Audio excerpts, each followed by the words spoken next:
అగ్రజ అర్జున, మేము సెలవిచ్చినట్టే ఈ వైజాగ్ బామే నీకు అద్దంగి అయినది చూచితివా? అవునే, నీ కోరిక అమ్మ కోరిక తీరింది. నా బాధే ఎవ్వరూ పట్టించుకోవట్లేదు. ఇంట్లో అందరికీ నచ్చిన అమ్మాయిని చేసుకోవడం వేరు, నా మనసుకు నచ్చిన అమ్మాయిని చేసుకోవడం వేరు. రెండూ ఒకటి కాదంజలి. మనం ఇష్టపడ్డ వారిని చేసుకుంటే రేపా అబ్బాయి కొట్టినా తిట్టినా తలదించుకోవాలి. అదే అమ్మవాళ్ళు చూసిన సంబంధం అనుకో, ఏ ప్రాబ్లం వచ్చినా పెద్దవాళ్లు కూర్చోపెట్టి 4 మాటలు మాట్లాడతారు. అర్థమైందా?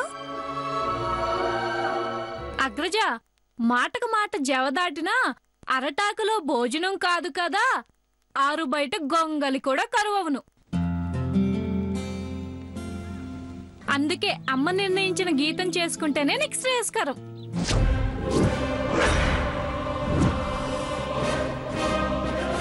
ఏంటి కాబోయే వదిన్ని పట్టుకుని గీతా రాత అంటూ గౌరవం లేకుండా పిలుస్తున్నావు?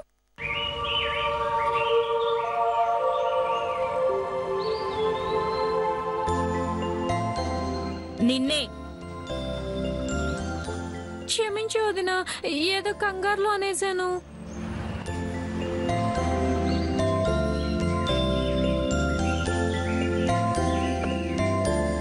అర్జున్, నా చెల్లి అంజలి.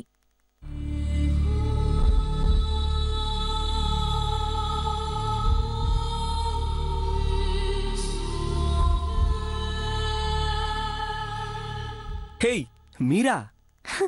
అరే మీరా?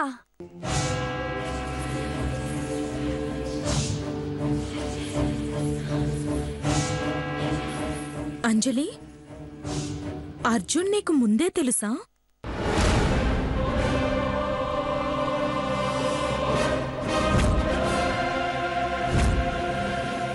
నిన్నే అంజలి, అర్జున్ నీకు ముందే తెలుసా?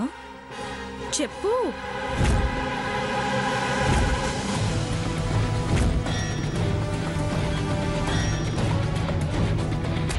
పరిచయం కాదక్క, ఎయిర్పోర్ట్లో కలిశాడు. ఫ్రెండ్, అదే మాధురి క్లాస్మేట్. ప్లీజ్. ఓ అలాగా.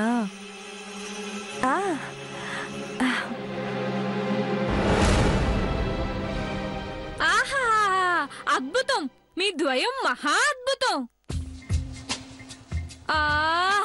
మా అగ్రజుడు అర్జునుడు కూడా కమలలుగా పుడితే ఎంత బావుండో. సంతోషంగా గీతాంజలిలు ఇద్దరు మా ఇంటికి కోడళ్ళుగా వచ్చేవారే. హతవిధి, ఎంత పని చేసితివి భగవంతుడా. అవును పూజ, అంజలి నేను ఇద్దరం సంతోషంగా ఉండేవాళ్ళం. అంజలి గారు, ఇప్పటికైనా మించిపోయింది ఏమీ లేదు. మీరెవరైనా ప్రేమిస్తే చెప్పండి, ఇల్లరికము తెచ్చదము.